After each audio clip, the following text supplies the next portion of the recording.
اور کل ہماری باری ہے. کسی لمحے کا کسی کو کوئی پتہ نہیں ہے.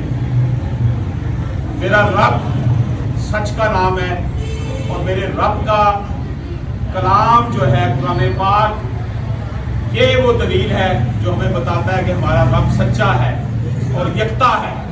اور نبی پاک صلی اللہ علیہ وآلہ وسلم نے ہمیں ہمارے سچے رب سے ملایا.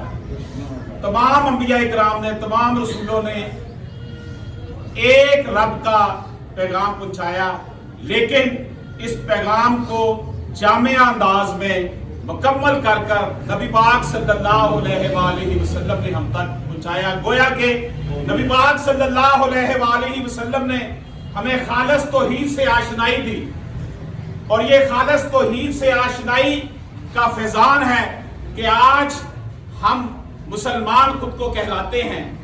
اللہ پاک سے دعا ہے کہ اللہ پاک ہم سب کا خاتمہ ایمان پر کرے. آج میرے یہ محترم چچا جان جو میرے والد محترم کے سگے چھوٹے بھائی تھے، ہم نے ان سے جو محبتیں سمیٹی، اللہ تعالیٰ ان کی جو ہے مغفرت فرمائے.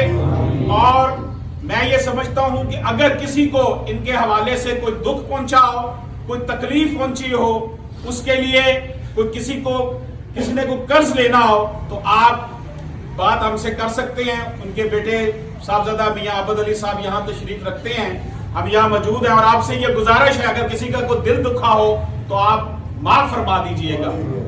کبھی جو تیرے دل سے جمال مصطفیٰ گیا، خدا گواہ ہاتھ سے تیرا خدا گیا.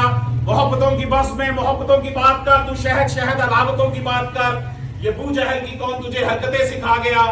کبھی جو تیرے دل سے جمال مصطفیٰ گیا، خدا گواہ ہاتھ سے تیرا خدا گیا. اللہ پاک ہمیں سچا اور پکا مسلمان بنائے.